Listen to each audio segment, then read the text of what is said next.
Film शुरू होती है जब गलिवर न्यूयॉर्क सिटी के अपने छोटे से कमरे में उठता है और उससे भी छोटा उसका कॉन्फिडेंस। रोज की तरह वह अपने खिलौनों से बातें करता है जैसे कि वह कोई सुपर हीरो हो। माइक्रोवेव में सस्ती कॉफी गर्म करता है और शॉवर लेते टाइम अपने मनपसंद रॉक म्यूजिक पर नाचता संगीत है। तैयार होकर वह न्यूयॉर्क ट्रिब्यून ऑफिस पहुंचता है जहां वह लगभग 10 साल से काम कर रहा है। इतने सालों के बाद भी उसे हमेशा छोटे छोटे दफ्तर वाले काम ही दिए जाते हैं। पार्सल पहुंचाना, फाइलें इधर उधर ले जाना और बाकी स्टाफ की छोटी मोटी मदद करना। कभी कभी उसे लगता है कि उसकी मेहनत नोटिस ही नहीं होती। एक दिन उसकी मुलाकात नए कर्मचारी डैन से होती है और दोनों जल्द ही अच्छे दोस्त बन जाते हैं। गलिवर उससे सीनियर होता है इसलिए डैन उसकी इज्जत करता है, लेकिन ग्लिवर में कॉन्फिडेंस की कमी होने की वजह से वह कभी बॉस जैसा बर्ताव नहीं करता। दोनों पूरे ऑफिस में चिट्ठियां और पार्सल देने जाते हैं। इसी दौरान वे दोनों ग्लिवर की कई सालों पुरानी क्रश डार्स सिल्वरमैन के केबिन के पास से गुजरते हैं। ग्लिवर सालों से डार्सी को पसंद करता है, लेकिन कभी हिम्मत जुटाकर उससे बात नहीं कर पाया। उसे देखते ही ग्लिवर घबरा जाता है और डैन भी यह बात नोटिस कर लेता है। उसी दिन डैन को पता चलता है कि उसे प्रमोशन मिल गया है, जबकि उसे ऑफिस जॉय किए थोड़ा ही समय हुआ है। दूसरी तरफ गलिवर जो 10 साल से काम कर रहा है उसे आज तक कोई नोटिस भी नहीं करता। डैन साफ साफ कहता है कि गलिवर की तरक्की इसलिए नहीं होती क्योंकि वह हमेशा डर जाता है और खुद को आगे नहीं रखता। ये सुनकर गलिवर उदास होकर बाहर चला जाता है। बाहर टहलते हुए वह देखता है कि डार्सी अभी भी ऑफिस में काम कर रही है। वह हिम्मत जुटाकर उसके केबिन में जाता है। सोचता है कि कुछ बात करेगा, लेकिन जैसे ही अंदर जाता है घबराहट में वह कुछ भी बोल नहीं पाता और अचानक से ट्रैवल राइटिंग वाला फॉर्म मांग लेता है। डार्सी थोड़ा हैरान होती है, लेकिन मुस्कुराकर संगीत पूछती है कि क्या उसे सच में ट्रैवल जर्नलिज्म में दिलचस्पी है। डरते डरते गलिवर हाँ बोल देता है। उस रात गलिवर घर जाकर असाइनमेंट बनाने बैठता है, लेकिन खुद से लिखने की बजाय वह इंटरनेट से बहुत सारा कंटेंट कॉपी पेस्ट कर लेता है। अगले दिन जब वह अपना पेपर डार्सी को देता है तो उसे पढ़कर डार्स बहुत खुश हो जाती है। उसे लगता है कि गलिवर बहुत अच्छा लिखता है। संगीत वह उसे पहला असली काम देती है, बरमूडा ट्रायंगल पर रिपोर्ट बनाने का। यह जगह रहस्यमय गुमशुदगियों के लिए मशहूर है। गलिवर डार्सी को इम्प्रेस करने के लिए तुरंत हाँ कर देता है। डार्सी उसके सारे डॉक्यूमेंट्स बना देती है और नाव का इंतजाम भी कर देती है। अगली सुबह ग्लिवर बरमूडा पहुंचता है जहां एक आदमी उसे ऑटोमेटिक नाव देता है और कहता है कि नाव चलाना बहुत आसान है।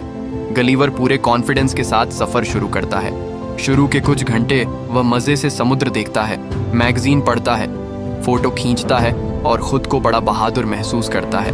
धीरे धीरे उसे नींद आ जाती है, लेकिन जब वह जागता है तो मौसम पूरी तरह बदल चुका होता है। आसमान एकदम काला, तेज हवा और सामने एक बहुत बड़ी लहर। समुद्र के भयंकर तूफान को देखते ही गलिवर घबरा जाता है और जल्दी से लाइफ जैकेट पहन लेता है। लेकिन इससे पहले कि वह कुछ और कर पाता, एक विशाल लहर उसकी छोटी संगीत नाव को पलट देती है और उसे समुद्र की गहराई में खींच लेती है। तूफानी पानी उसे गोल गोल घुमाता हुआ नीचे की ओर खींच लेता है और अचानक सब कुछ काला पड़ जाता है। पता नहीं कितना समय बीत जाता है। जब उसे होश आता है तो वह अपना शरीर हिला नहीं पाता। उसे महसूस होता है कि उसके हाथ पैर रस्सियों से बंधे हुए हैं और नीचे संगीत रेत है। जैसे तैसे वह गर्दन ऊपर उठाता है तो उसकी आंखें फटी रह जाती हैं। उसकी छाती पर बहुत छोटे छोटे लोग छड़े हुए हैं, लगभग 3 इंच लंबे हाथों में छोटे भाले लिए हुए। उनमें से एक संगीत, जो सबसे ज्यादा सज धज रखा है, आगे आता है और खुद को लिपुट का कमांडर एडवर्ड बताता है। जैसे ही यह बात समझ आती है, गुलवर देखता है कि चारों तरफ सैकड़ों छोटे सैनिक खड़े हैं जिन्होंने लकड़ी के खूंटों और पतली रस्सियों से उसे जमीन पर बांध रखा है। एडवर्ड उसे राक्षस कहकर पुकारता है और शांत रहने का आदेश देता है, लेकिन बेहोशी और भ्रम में पड़ा गुलवर हल्का सा हिल जाता है और उसके हिलते ही सारी संगीत रस्सियां टूट जाती हैं। वह उठ खड़ा होता है और सोचता है कि वह कोई सपना देख रहा है, इसलिए आंखें बंद कर लेता है कि शायद उठते ही सपना खत्म हो जाएगा। लेकिन एडवर्ड गुस्से में सिपाहियों को हमला करने का आदेश देता है और छोटे छोटे तीर गलिवर पर बरसने लगते हैं। इससे गलिवर पीछे गिर जाता है और फिर से बेहोश हो जाता है। जब दोबारा होश आता है तो खुद को एक विशाल लकड़ी की गाड़ी पर बंधा हुआ पाता है, जिसे ढेर सारे छोटे सैनिक खींचते हुए लिपुट के शहर की ओर ले जा रहे हैं। रास्ते भर छोटे छोटे घरों से लोग बाहर निकलकर इस राक्षस आदमी को देखने लगते हैं। बच्चे पीछे पीछे दौड़ते हैं और दुकानदार छतों पर चढ़कर मजा लेते हैं। कुछ देर बाद गलिवर को लिलीपुट के राजा के सामने पेश किया जाता है। राजा अपने छोटे से सिंहासन पर बैठा हुआ उसे देखता है, जबकि उसकी बेटी प्रिंसेस मेरी आगे आकर गलिवर के लिए चिंता जताती है। वो एडवर्ड से संगीत पूछती है कि इतनी सख्ती क्यों करनी पड़ रही है। एडवर्ड, जो गलिवर को देखकर पहले से ही जल रहा है, राजा से झूठ बोलता है कि गलिवर दुश्मन राज्य ब्लेफुस्कू का जासूस है और राज्य के लिए खतरा बन सकता है। गलिवर घबराया हुआ धीरे से पूछता है कि वह आखिर है कहाँ, जिस पर राजा का सेक्रेटरी गर्व से कहता है कि वह दुनिया के सबसे महान साम्राज्य लिलीपुट में खड़ा है। अगले दिन गलिवर को एक बड़ी सी चट्टान के नीचे रखा जाता है, जो जेल जैसा नहीं है, लेकिन उसे नजरबंद रखने के लिए खास बनाया गया था। वहीं उसकी मुलाकात होरेशियो नाम के अच्छे और शांत लिपुट से होती है, जिसे एडवर्ड ने ही सजा दिलवाई। वह गलिवर को बताता है कि एडवर्ड उसे इसलिए सजा दे रहा है क्योंकि वह प्रिंसेस मैरी को पसंद करता है। गलिवर को होरेशियो पर दया आती है और वह मन ही मन उसे मदद करने का वादा करता है। थोड़ी देर बाद एडवर्ड खुद वहां आता है और गलिवर को धमकाता है कि चाहे तो उसे जिंदगी भर कैद में रख सकता है। इसके बाद वह दोनों को खेतों की तरफ ले जाता है, अपनी पावर दिखाने की कोशिश करता है। लेकिन तभी अचानक दुश्मन राज्य ब्लेफुस्कू के हमले की आवाजें आने लगती हैं। चारों ओर भगदड़ मच जाती है। तोपें, सैनिक भाग रहे हैं और खबर आती है कि महल में आग लग गई है और प्रिंसेस मेरी को बंदी बना लिया गया है। एडवर्ड बहादुरी दिखाते हुए चिल्लाता है कि राजकुमारी को वहीं बचाएगा और किसी सैनिक को आगे नहीं बढ़ने देता। होरेशियो जल्दी से गलिवर से कहता है कि एडवर्ड कभी समय पर नहीं पहुंच पाएगा। यह सुनकर गलिवर बिना सोचे समझे आगे बढ़ता है। वह छोटे छोटे सैनिकों को आसानी से रास्ते से हटाता है और सीधे जलते हुए महल की तरफ दौड़ता है। आग तेज होती जा रही थी, लकड़ियां गिर रही थीं, लेकिन गलिवर अपनी बड़ी बड़ी हथेलियों से रास्ता बनाते हुए अंदर पहुंचता है और प्रिंसेस मेरी को उठाकर बाहर निकाल लाता है।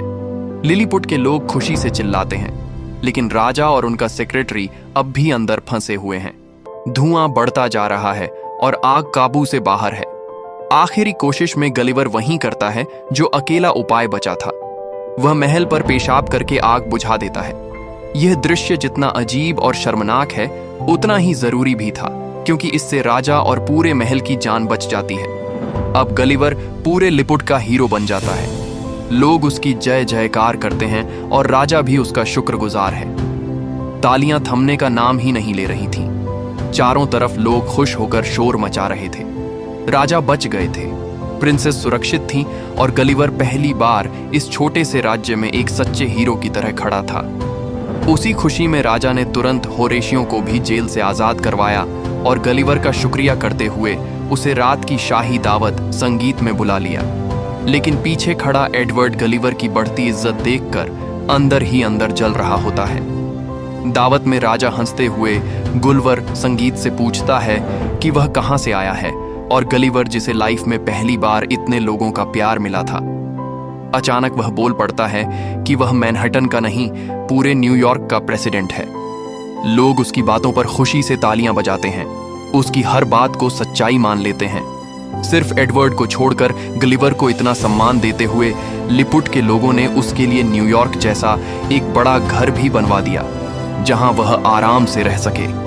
उन्होंने उसके लिए एक शानदार थिएटर भी बनाया ताकि पूरा राज्य संगीत इकट्ठा होकर गलिवर की जीवन यात्रा सुन सके। थिएटर में गलिवर ने सबको अपनी बनाई टाइटैनिक जैसी कहानी संगीत सुनाई। कैसे वह एक डूबते जहाज में फंस गया था, कैसे लहरों ने उसे उठा लिया, कैसे वह मौत के मुंह से निकलकर जिंदा लौटा। लोग उसकी हर बात पर हैरान रह गए और उसकी बहादुरी का गुणगान करने लगे। एडवर्ड वहीं खड़ा सब सुन रहा था और उसके भीतर की जलन आग की तरह बढ़ती जा रही थी। अगले दिन होरेशियो, जो प्रिंसेस मैरी को दिल से पसंद करता था, गलिवर से मदद मांगता है कि वह उसे प्रिंसेस को इम्प्रेस करने में मदद करें। गलिवर भी नए बने कॉन्फिडेंस के साथ उसकी मदद करता है और होरेशियो सच में प्रिंसेस का दिल जीत लेता है। लेकिन दूसरी तरफ एडवर्ड भी प्रिंसेस पर नजर गड़ाए बैठा था और किसी भी तरह उससे शादी करना चाहता था। इसी बीच लिपुट के सैनिकों को समुद्र किनारे गलिवर का सामान मिलता है, उसका फोन और टूटी हुई बोट। गलिवर अपना फोन लेने आता है और जैसे ही वह इसे ऑन करता है, उसे डार्सी के दर्जन भर गुस्से से भरे वॉइस मेल सुनाई देते। संगीत हैं। उसके झूठे आर्टिकल के बारे में, अचानक गायब हो जाने के बारे में और उसे बिना बताए सब छोड़ देने के बारे में। गलिवर का दिल बैठ जाता है। वह डार्सी का सामना नहीं करना चाहता और डर के मारे यूं ही कह देता है कि वह हमेशा के लिए लिपुट में ही रहेगा। यह सुनकर एडवर्ड के दिमाग की जलन और भी बढ़ जाती है। इधर राजा गलिवर को जनरल बना देता है और अब पूरी सेना का जिम्मा उसके कंधों पर होता है। गुस्से से पागल एडवर्ड चुपके से शहर का डिफेंस सिस्टम बंद कर देता है। जैसे ही सुरक्षा कमजोर होती है, ब्लेफुस्कू की सेना अचानक हमला बोल देती है। छोटी छोटी संगीत तोपों की आवाजें पूरे राज्य में गूंजने लगती हैं। जनरल होने की वजह से अब गलिवर को ही सेना की कमान संभालनी थी। वह डरते डरते पानी में उतरता है, दुश्मन के जहाजों को पकड़कर किनारे फेंक देता है।